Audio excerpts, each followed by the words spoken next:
시청자 여러분 안녕하십니까? 여러분과 함께하는 안녕하십니까? 루케시오 신부입니다. 저는 오스로 프란스코 수사입니다. 예, 오늘은 여러분들과 함께 해온 길은 하나로 통한다 동양 철학으로 읽는 성경 시리즈의 결론을 맺는 시간입니다. 오늘 제10강의 주제는 유교 사상에 따른 일상의 수양론 그리고 성경에 따른 그리스도교의 일상 영성론에 대해서 알아보도록 하겠습니다. 수아님, 일단 유교의 견해인데 수양이라는 말을 우리가 자주 들었지 않습니까? 이 수양이라는 말을 어떻게 이해하면 정확하게 이해하겠는지 구체적인 그 뜻을 좀 설명 부탁드립니다. 네, 먼저 국어사전의 용례를 좀 보도록 하겠습니다. 국어사전에서는 수양에 대해 몸과 마음을 갈고 닦아 품성이나 지식, 도덕 따위를 높은 경지로 끌어올리는 것이라고 정의하고 있습니다. 한편 유교에서는 유교 이념이 지향하는 신념을 바탕으로 궁극적 목적을 성취하기 위해 자신을 갈고 닦아 성장시켜 나가는 방법이라고 할 수 있습니다. 그러나 흔히 동양 삼교라고 할 수 있는 유교, 불교, 도교 등의 종교에서는 수양이라는 용어 외에 수도, 수행, 수련이라는 용어를 사용하기도 합니다. 그럼에도 불구하고 수양의 닦을 수자라는 용어를 중심으로 한 실천적 개념인 것만은 틀림이 없습니다. 닦을 수자라는 글자는 설문해자라는 책에 의하면 사물에 묻어있는 때와 먼지를 털어내어 본래의 광채가 드러나도록 한다는 뜻을 담고 있습니다. 유교의 창시자인 공자는 이를 이루기 위해 극기와 복례라는 양면이 필요하다고 보았습니다. 그러므로 유교는 일상생활 속에서 구체적인 도덕 실천과 그 주체적 의지를 문제 삼습니다. 그런 의미에서 유교는 주체적 자각과 체험을 강조하는 종교라고 말씀드릴 수 있겠습니다. 그러니까 선천적으로 하늘에서부터 우리 받은 순수한 본성이 갈고 닦음으로써 밝히 드러나도록 그래 후천적으로 경험한 이 먼지와 세상의 때를 털어내어 본래의 광채가 나타나도록 하는 일이 수양이로군요. 그래서 높은 경지로 우리의 품위를 업그레이드 시키고 격상시키려는 자기주도적 실천이 수양이라는 점을 발견할 수 있습니다. 유불선 모두가 이런 자기주도적 실천이라는 차원에서 자신을 발광체로 변화시키려는 지향을 갖네요. 유교 수양론의 출발점은 주체적 자각으로 시작됩니다. 유교의 주체적 자각은 인간의 마음속에 선성이 선천적으로 내재함을 긍정하는 데에서 출발합니다. 그런데 이 선성의 긍정은 엄밀한 논증을 통해서 이루어지는 것이 아니라 인간의 주체적 자각을 통해서 이루어집니다. 그러므로 공자가 주창한 인, 맹자가 말한 본성, 육상산이 말한 본심, 왕양명이 말한 양지는 모두 주체적 자각에서 나온 개념이라고 할 수가 있겠습니다. 유가 사상은 본질적으로 수양에 기초한 사상입니다. 인간 각자가 자신의 내면에 하늘이 부여한 선성이 있음을 자각하고 그 선성이 우주의 생명 질서와 본질적으로 일치함을 확인합니다. 이로써 선성에 입각한 사회를 건립하는 것이 소위 내성외양으로 정의되는 유가 사상입니다. 여기에 내성은 자기의 완성이요, 외양은 모든 타자에 대한 자기 배려요, 헌신을 뜻합니다. 유교는 어떤 객관 사물의 법칙이나 인간을 초월한 신의 존재에 의지하는 것이 아니라 인간의 마음속에 선성이 있다는 것을 자각한다는 의미에서 주체적입니다. 또한 그 선성을 지금 여기에서 구현한다는 의미에서 실천적입니다. 그런 면에서 유교는 그 출발에서 완성에 이르기까지 수양을 통해 자기 완성을 이루어가는 하나의 길을 제시하고 있다고 할 수 있겠습니다. 그렇다면 수양님, 유교에서 말하는 일상의 수양이라는 것은 일단 기본적으로 자기 자신 안에 부여된 천성적 본성, 그 조음을 스스로 자각하고 이 선한 본성이 우주 만물과 서로 상통함을 발견하는 일이 되겠네요. 그리고 그 일이 초월자에 의지하는 것이 아니라 스스로가 주체라는 자각이 바로 핵심이 되겠고요. 그래서 시작에서 완성까지 내성 외왕의 길을 하나를 추구하는 것이 바로 수양론의 핵심이 되겠습니다. 그럼 자연스럽게 스스로를 비춰보는 자의식이 형성되었을 것인데 진짜 그런 건가요? 네, 맞습니다. 이를 두고 유교에서는 오환의식이라고 것이라고 합니다. 공자는 자신의 걱정거리, 즉 우환에 대해 이렇게 말씀하셨습니다. 덕을 닦았는가? 학문을 제대로 강구했는가? 의를 알고 나서 실천을 했는가? 불선은 고쳤는가? 이것이 나의 우환이라고 하였고, 자신에 대해 반성해서 마음속에 허물이 없다면 무엇을 근심하며 무엇을 두려워하겠는가라고 말씀하셨습니다. 그리고 맹자는 말씀하시기를 인간은 우환에 살고 안락에 죽는다고 하는 말씀을 통해 우환의식에 대해 잘 묘사해주고 계십니다. 이는 자신의 인생에 대해 항상 걱정하고 조심하는 신중한 태도를 견지하는 것이며, 반대로 인생을 태만하고 안일한 태도로 일관해서는 안 된다는 경계의 의미를 드러낸 것이라고 할 수 있겠습니다. 이러한 공자와 맹자 의 말을 종합해보면 유교의 우환의식이란 인생을 살아가는 주체인 인간이 자신의 인생에 대해 얼마나 진지하고 책임감 있는 자세를 견지하는지 알 수 있습니다. 유교가 말하는 인생에 대한 진지함과 책임감은 자신의 내면적 반성으로부터 시작하여 타자를 향한 헌신으로 발전해 나간다고 할 수 있습니다. 이는 자신과 공동체를 넘어 사회와 국가, 세계로 이어지는 평화인 것입니다. 이러한 사상은 공자와 그의 제자 자로의 문답에 잘 드러나 있습니다. 자로가 스승 공자에게 분자됨에 대해 묻자 공자가 대답합니다. 공경할 경자로서 자신을 수양해야 한다. 자로가 다시 묻습니다. 이것뿐입니까? 공자가 다시 대답합니다. 자신을 닦아서 남을 편안하게 하는 것이다. 자로가 또 묻습니다. 이것뿐입니까? 그러자 공자가 말합니다. 자신을 닦아서 백성까지 편안하게 함이다. 자신을 닦아서 백성까지 편안하게 함은 요순 같은 성인도 어려워하셨다고 하였습니다. 공자의 관심은 자신의 덕성을 개발하여 덕행을 통해 인도를 실천함으로써 천도를 구현하는 것이었습니다. 안으로는 덕성을 완성하여 성인이 되고 밖으로는 덕행을 실천하여 왕도 정치를 실현하는 것입니다. 이처럼 유교의 수양에는 자기 완성과 도덕 실천의 두 축이 있음을 알 수 있습니다. 하나는 자신을 갈고 닦는 수기의 길이요, 다른 하나는 인을 실천하는 치인의 길인 것이지요. 아, 그렇습니까? 자신의 인생에 대해서 자기 반성도 하고 내성하고, 그리고 자기 인생이 얼마나 진지해서 성찰도 하고 책임감을 졌는지, 또 사회의 일원으로서 책임감을 지었는지도 외왕하는 길도 수양의 진보가 달려있다는 그런 말씀이시네요. 그런 진지한 반성이 또 타자에게 미치고 내가 사는 공동체와 사회에 미쳐서 대동사회를 이루는 것이 유가의 가장 큰 이상이 아니겠습니까? 이런 점에서 유교의 내성외왕 수기치인 대동사회의 사회적 이상이 가장 밑바탕이 되는 것은 바로 선한 본성을 우리가 받았다, 하늘로부터 천부가 되었다는 것을 이야기하면 잘 알아들으실 거라 믿습니다. 그러면 결론적으로 일상의 수양은 어떤 지점을 향해 나아가는 것입니까? 유가의 경전 중에 하나인 중용책에 그 수양법이 잘 제시되어 있습니다. 중용의 그 총론이라고 할 수 있는 1장에 보면은 도란 현실에 있는 것이니 현실에서 유리되면 도가 아니다. 그러므로 군자는 보이지 않는 것을 경계하고 삼가하며 들리지 않는 것을 두려워한다. 은미한 것보다 드러난 것은 없으며 미세한 것보다 나타난 것은 없으니 그러므로 군자는 홀로를 삼가한다 라고 하여 소위 개신공고하는 신독의 수양법을 제시하고 있습니다. 도는 현실에 있다는 엄표나 은미한 것보다 드러난 것이 없다는 역설에 유교의 수양론이 함축되어 있다고 할 수 있겠습니다. 유교의 수양법은 고요히 앉아서 묵상하는 정자의 상태에서만 이루어지는 것이 아니라 일상생활에서 만나는 사건 속에서도 이루어집니다. 일 가운데서 갈고 닦여진다는 일상의 수양인 것입니다. 율곡 선생에 의하면 수양인은 모름지기 항상 경하여 한순간이라도 잊으면 안 된다.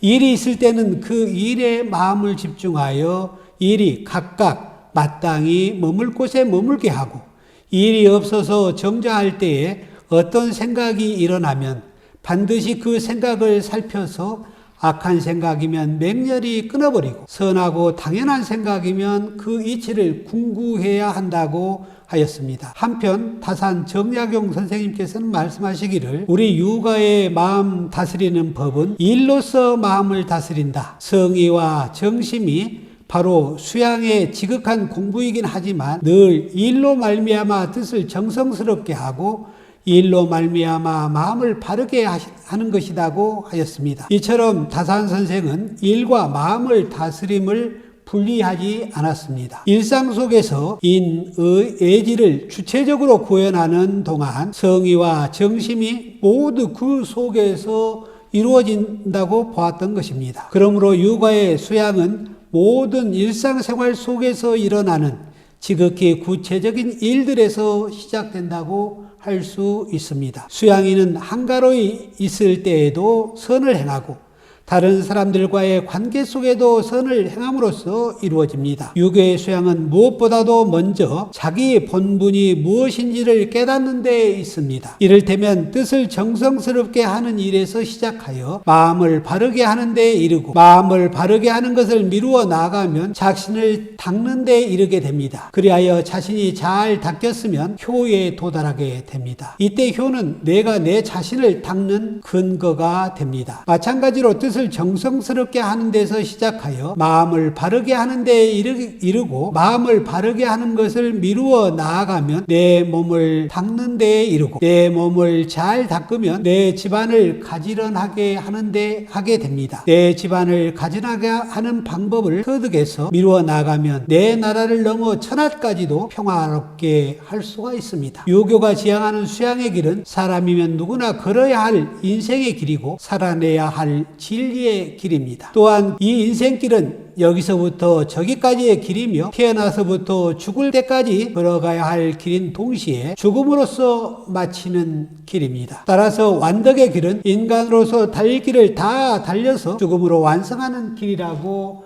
할 수 있겠습니다. 네, 진짜 그렇군요. 죽을 때까지 달릴 길을 다 달려 죽음으로 완성하고 완덕의 길에 이르는 것을 두고 또 육아에서도 가장 큰 수양으로 보고 있네요. 수사님의 말씀을 다 들으니까 성경의 여러 구절들과 성경의 수양론, 일상 영성론이 좀 떠오릅니다. 성경의 말씀에서 우선 수사님 말씀을 들으니까 디모데후 2서 4장 7절의 말씀이 떠올랐습니다. 나는 훌륭히 싸웠고 달릴 길을 다 달렸으며 믿음을 지켰습니다. 라는 그 말씀이 떠올랐습니다. 그리고 고린도일서 9장 24절의 말씀도 떠올랐습니다. 경기장에서 달리기를 하는 이들이 모두 달리지만 상을 받는 사람은 한 사람뿐이라는 것을 여러분은 모릅니까? 이와 같이 여러분도 상을 받을 수 있도록 달리십시오. 라고 되어 있습니다. 이렇듯이 하느님께서 주신 선한 본성과 그리고 원래 창조 때 부여하신 고유성을 밝히 드러내는데 전심전력을 다하는 것이 유교에서 말하는 일상수양론이라고 합니다. 그렇다면 이는 성경에서 말하는 신명기 6장 5절의 쉐마 명령과 일치합니다. 전심전력으로 주님이 주신 바에 감사하며 보은의 차원으로 주님을 사랑하라 하는 것하고 같은 뜻이 되거든요. 너희는 마음을 다하고 목숨을 다하고 힘을 다하여 주 너희 하느님을 사랑해야 한다. 주님께서 주권자이시며 주제자이시기 때문에 전심전력으로 우리도 사랑해야 합니다. 그분께서 한없는 사랑을 또 반대로 우리에게 부어주시기 때문입니다. 죄가 있건 죄가 없건 나는 너를 사랑한다. 이게 우리가 아는 하느님 아버지의 사랑의 특징이거든요. 그러니 성경에서 말하는 일상의 영성이란 우리가 다름이 아니라 이 쉐마 명령을 태어나서 죽을 때까지 전심전력으로 지키는 것이 기본 골자라고 하겠습니다. 죽을 때까지 하느님을 사랑하는 것이 일상의 영성의 가장 기초가 된다고 하겠습니다. 왜냐하면 주님께서는 아버지께서는 우리가 잘났건 못났건 공부를 많이 했건 안 됐건 그런 것에 상관치 않고 죄가 많건 적건 사랑하시기 때문에 그렇습니다. 여기서 조금 유교와 출발점이 다른 게 바로 그렇게 전심전력으로 섬길 수 있는 힘이 스스로의 자기 자각으로부터 오지 않고 하느님으로부터 온다는 점입니다. 곧 하느님의 영이신 성령으로 말미암아 시작된다고 하는 것이 차이가 조금 있는 겁니다. 일상의 영성이라고 하니까 우리의 어떤 영혼만을 갖고 일상의 수양론적인 측면만 갖고 이야기하는 분들이 꽤 있습니다. 완전히 틀린 거는 아니고 우리 안에 있는 본성을 밝히 드러내서 하느님이 나타나시는 점은 같은 노선입니다. 근데 우리의 영혼만 우리의 노력만으로 이게 이루어지지 않는 게 그리스도교 계시 종교의 특징이 되겠습니다. 계명을 지키는 힘이 계명을 계시하시는 분으로부터 온다는 게 일상영성의 특징이 되겠습니다. 그러나 끊임없이 성령을 또 환영을 해야 하고 성령을 환영함으로써 성령께서 우리 영혼을 통해 끊임없이 당신의 현존과 권능을 나타내시는 것이 우리 그리스도인의 일상영성입니다. 그렇게 우리 일상의 영성은 성령 하느님이 삼위일체 제3위 성령 하느님이 알파요 오메가로서 주도권자가 되신다는 겁니다. 실상 사도행전부터 요한묵시록까지의 신약 성경의 주인공은 바로 한 분 제3위 성령 하느님이십니다. 교회의 영이시요 신자들의 영이시며 믿음의 영이시요 사랑의 성령께서 우리 각자에게 충만히 임하지 않으시면 그 어떤 신심행위와 선행도 은사도 무의미하다는 점을 깨닫기 바랍니다. 그렇기 때문에 고린도일서 13장 1절에서 3절까지의 사랑장에서 사도가 이렇게 권고하시지 않습니까?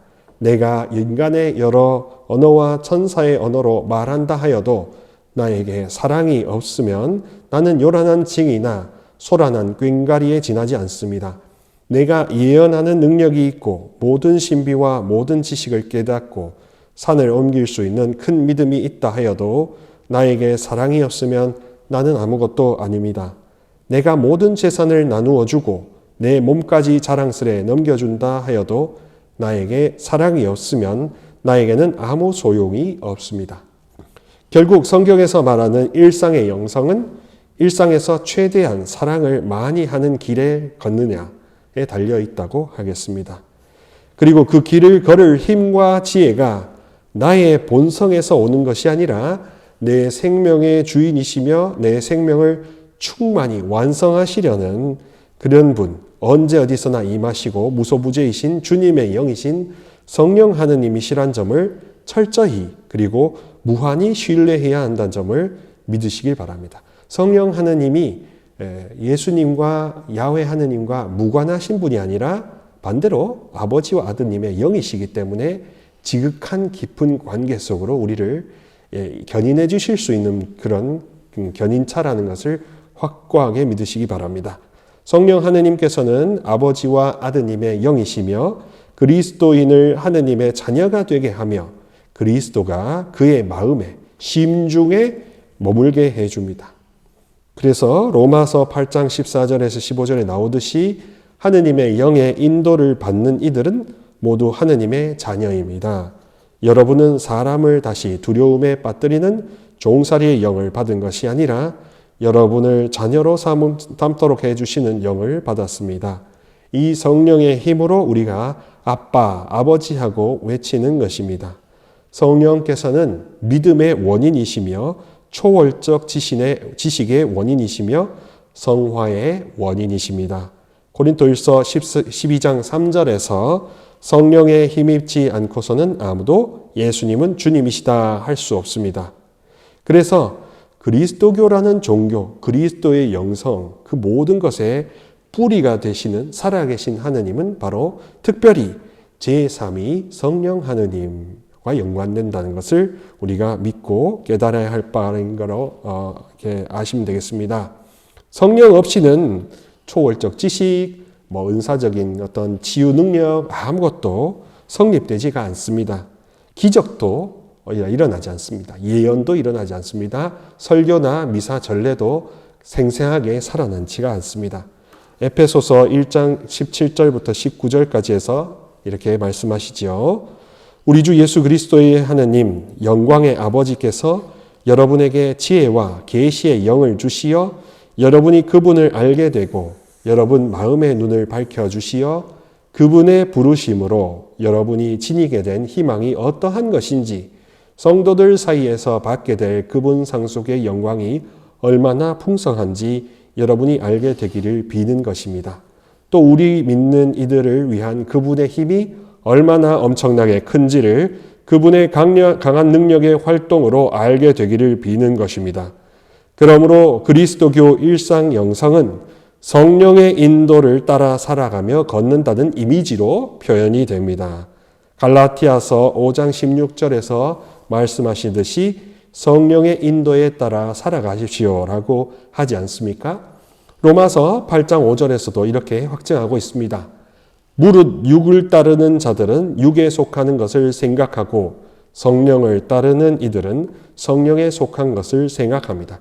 즉 그리스도의 일상 영성이라는 것은 지상의 삶을 살아가면서도 지상의 삶을 완전히 내다버리지 않지만 천상의 것을 더 그리워하고 천상에 대해서 더 많이 생각하며 또 천상의 하느님 나라가 이미 예수님 때문에 이 지상으로 수입되었다는 것을 믿고 깨닫고 살아가는 겁니다. 우리가 세례를 받음으로써 하느님 나라가 우리 영혼에 이미 수입되었다는 것을 믿는 겁니다.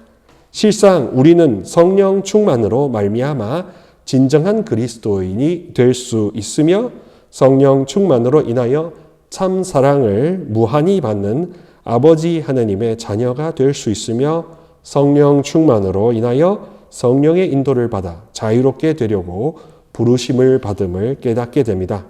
갈라티아서 5장 13절에서 말씀하시듯이 여러분은 자유롭게 되라고 부르심을 받았습니다. 그러니 삼위일체 주 하느님과의 아주 깊은 관계, 그 사랑의 관계를 굳건하게 형성하기 위해서 전심전력으로 성령의 인도를 따라 살아서 걸어야 하겠습니다. 성령의 격려와 보호 속에서, 가르침 속에서 죽는 날까지 완성을 향해 걸어가야 하는 겁니다. 싸워나가야 하는 겁니다. 그것이 성경에서 말하는 일상의 영성입니다. 성령 없는 영성은 알곡 없는 곡식과 같습니다. 말씀과 성체 모두 성령께서 충만히 임하시는 통로이며 우리 생명도 마찬가지입니다. 언제 어디서나 임하시는 무소부재의 주 하느님 성령으로 인하여 성령으로 하나 되어 살아가는 놀랍고 아름다우며 평화로운 자녀된 삶을 살아가시기를 바랍니다. 그래서 이제는 남을 의식하고 남의 기대와 남의 험담에 hil비하지 않고 그렇게 살아가야 될 줄 믿습니다. 거짓자, 남의 기준 맞추는 그 거짓자의 삶이 아니라 주님이 부여하셨고 천성으로 이렇게 타고났으며 정말로 우리가 선한 본성을 갖고 있음을 믿으며 주님을 의식하는 참자, 참 자녀된 삶을 충실히 살아가시기를 바랍니다. 끝으로 이것이 바로 우리의 복음이란 점을 상기합시다. 더 이상 우리 힘만으로 살지 않아도 된다는 것. 그래서 더 이상 가면을 쓰고 살지 않아도 된다는 것. 그게 복음, 기쁜 소식입니다. 더 이상 교회가 의인들만, 잘난 사람들만 모이는 그런 그들의 성도들의 교제가 아니라 죄인들의 병원이라는 좋은 소식이 기쁜 소식 곧 복음이라는 점을 강조합니다. 그래서 뭔가 이전에는 있지 않았던 것을 우리가 new라고 하지 않습니까? 새롭다. 그 새로운 것이 하나가 아니라 복수니까 news가 되는 거죠. news. 그리고 그렇게 이제는 가면도 쓰지도 않아도 되고 이제는 허울 좋은 거짓말을 안 해도 되고 위선자로 바리새인이나 율법학자처럼 문자에 사로잡히지 않아도 될 만큼 자유롭게 되려고 부르심을 받았다는 차원에서 굿뉴스가 되는 겁니다. 이제 변하는 부분들이, 지점들이 하나가 아니라 수만 가지, 수천 가지가 된다는 거죠. 전혀 내가 경험해보지 못한 나가 되는 겁니다. 기도를 할 줄 몰랐던 사람이 기도를 더 좋아하게 되고 기도하게 되고 짜증과 불평과 험담과 따지는 시비꾼이었던 사람이 자비꾼으로 바뀌는 이런 놀라운 변화가 굿뉴스겠죠. 그래서 이 프란시스코 교황님께서도 교회는 이제 야전병원이라고 하십니다. 병원, 죄인들의 야전병원이라고 하는 겁니다. 더 이상 잘난 사람들, 배운 사람들만이 법 따지고 규정 따지는 그런 사람이 아니라 죄인들의 병원이라고 합니다. 그래서 굿뉴스, 기쁜 소식, 복음이라고 하는 거죠. 그래서 그 복음의 핵심은 마태복음 11장 28절에서 30절에 나오는 메시아의 모습입니다. 구세주의 모습입니다. 고생하며 무거운 짐을 진 너희는 모두 나에게 오너라. 내가 너희에게 안식을 주겠다. 나는 마음이 온유하고 겸손하니 내 멍에를 메고 나에게 배워라. 그러면 너희가 안식을 얻을 것이다. 정녕 내 멍에는 편하고 내 짐은 가볍다. 성령 하느님께서는 예수님의 이 안식의 비전으로 인도하신다는 게 우리가 잊지 말아야 될 겁니다. 전심전력으로 사랑하려는 의지를 갖고 의향을 품고 성령의 인도를 따라가다 보면 그 끝에는 예수님의 이 주시는 이 평화로운 안식이 기다리고 있다는 거, 그리고 예수님 닮는 사람으로 변모하게 되어 있다는 것이 그리스도교의 놀라운 비법이 아니겠습니까? 예, 네, 그렇죠? 그렇습니다. 유교의 사서 육경이든 그리스도교의 성경이든 모두가 선하신 하나님이 지으신 선한 세상, 선한 사람의 본성을 밝히 드러내는 일에 힘쓰고 있다는 점에서 서로 상통한다고 할 수 있겠습니다. 비록 그 주체성에서 자연 본성이냐, 초월 본성이냐에 따라 달라지겠지만 결국 길은 하나로 통한다는 것이지 않겠습니까?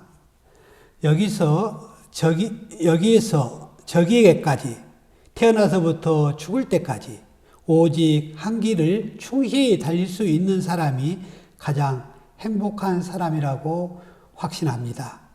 동서양의 모든 사상은 언제 어디서나 겸손과 지혜를 구하는 이에게 행복이 가득할 것을 약속합니다. 네, 그렇죠, 수사님. 네. 결국 이 사상이 가르쳐주는 약속을 믿는 믿음이 수양에도 필요할 것이며 또 우리 성경에서도 필요할 것 같습니다. 이 길은 하나로 통한다 시리즈를 통해서 그래서 결론적으로 우리는 지혜를 이렇게 찾게 되었습니다. 지혜라는 그 단어가 유교 철학이나 유불선 3대 종교 안에서도 등장하고요. 그 성경에서도 공통의 길로 모색할 수 있었습니다. 그리고 그 지혜는 유교의 성현, 그 다음에 불교의 부처님의 경전, 그다음에 도교에서도 말하는 그런 이렇게 책들에서도 발견될 수 있었고, 그리스도교에서는 성경에서 그 점을 발견할 수가 있었습니다. 그래서 이런 성현의 말씀들, 경전이나 성경에 이게 결코 멀리 있지 않고 가까이 있다는 것이 특징이라고 하겠습니다. 참으로 그래서 가까이 있는데 우리가 무관심했기 때문에 지혜를 멀리하고 지혜를 가까이 하지 않았기 때문에 어쩌면 시간을 조금 낭비했을 수 있겠다. 이제로부터라도 지혜를 즐겨 찾는 분들이 되셨으면 좋겠습니다. 그래서 참으로 뜻깊고 즐거운 시간이었다고 자평합니다. 앞으로도 이런 콜라보, 우리 오스록 수사님이나 다른 우리 분들과 콜라보 협력하는 것도 좀 있을 수 있으니까요. 여러분들 많이 관심 부탁드립니다. 최종적으로는 이 잠언 3장 13절에서 18절의 말씀을 들려드리면서 이 지혜에 관련된 가르침을 들려드리면서 대단원의 막을 내리고자 합니다. 행복하여라 지혜를 찾는 사람, 순금보다 행복하여라 슬기를 얻는 사람. 지혜의 소득은 은보다 낫고 그 소출은 순금보다 낫다. 지혜는 산호보다 값진 것, 내 모든 귀중품에도 그것에 비길 수 없다. 지혜의 오른손에는 장수가, 그 왼손에는 부와 영광이 들려있다. 지혜의 길은 감미로운 길이고 그 모든 앞길에는 평화가 깃들어 있다. 지혜는 붙잡는 이에게 생명의 나무, 그것을 붙드는 이들은 행복하다. 그리고 혹시라도 여러분들 지혜가 없어서 나는 부족하고 나는 부자격자라고 생각하시는 불안함과 두려움이 든다면 혹은 지혜를 왜 청해야 되는지 모르시는 분들이 있다면 야고보서 1장 5절의 말씀을 부여잡고 기도하며 간청해 보셨으면 좋겠습니다. 여러분 가운데 누구든지 지혜가 모자라면 하느님께 청하십시오. 하느님은 모든 사람에게 너그럽게 베푸시고 나무라지 않으시는 분이십니다. 그러면 받을 것입니다. 그러니까 후히 주시는 분께 지혜를 청하면 그분이 기꺼이 주신다는 것을 꼭 깨닫고 동서양의 지혜를 꼭 청해 보시면 좋겠습니다. 우리 오수사님 한번 마지막 소회를 한번 좀 밝혀주시면 좋겠습니다. 네.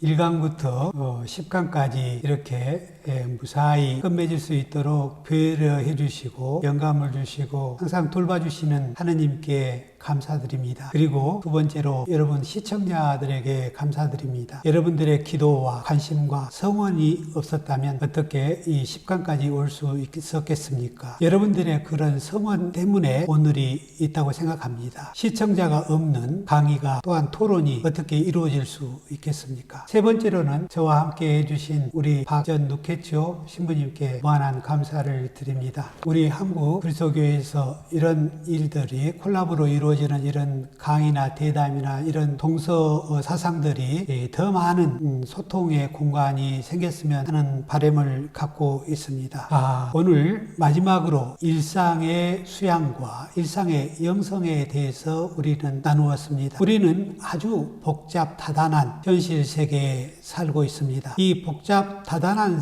세계일수록 우리는 마음 공부가 절실히 요청된다고 할 수 있겠습니다. 그러나 우리는 모두에게 해야 될 일들이 있습니다. 그 일들을 제껴놓고 하루 종일 정전을 하거나 하루 종일 기도만 하고 살 수가 없는 우리의 삶의 시스템입니다. 스님들은 여름에 석 달열을 용맹정진을 하고 겨울에 석 달열을 용맹정진을 하는 그런 참선 수행을 하고 계십니다.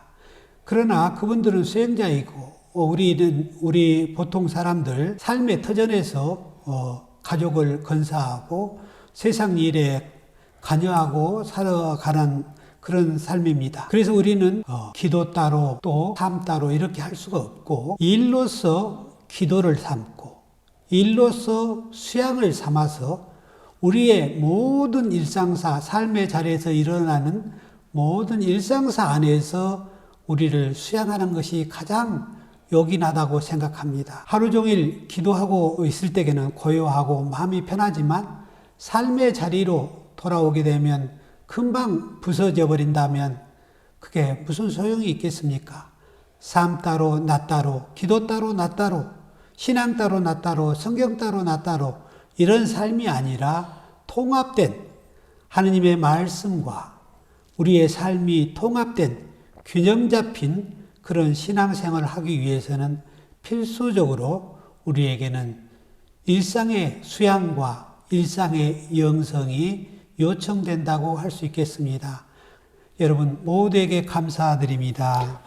그 수사님 이렇게 함께해서 저도 영광이고 또 수사님 덕분에 저도 동양 사상의 깊이를 좀 간접적으로 느낄 수가 있었고요. 성경을 어떻게 하면 우리 한국 가톨릭 교우들에게 그리스도인들에게 좀 와닿게 설명해 줄 수가 있나 하는 그런 모색을 할 수 있어서 대단히 좋았습니다.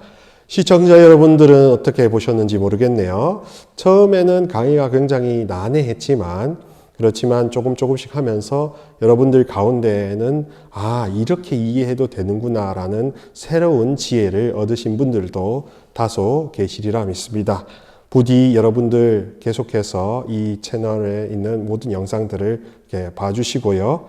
또 저희 수사님과 함께한 이것들이 언젠가는 책으로 출판되어서 여러분들 손에 들리게 되는 날을 고대해 봅니다. 그럴 때 특별하게 출간되었을 때는 따로 이 유튜브를 통해서 알려드리도록 하겠습니다. 그럼 시청자 여러분 행복하시고 그동안 이 시리즈를 시청해 주셔서 대단히 감사합니다. 이 영상이 여러분에게 도움이 되셨다면 구독, 좋아요, 알람 설정으로 이렇게 함께 해주시고요.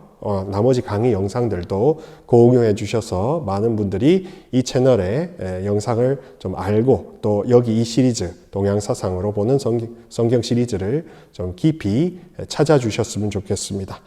그럼 수사님과 함께 마무리 인사드리도록 하겠습니다. 여러분 고맙습니다. 안녕하십니까. 안녕히 계세요.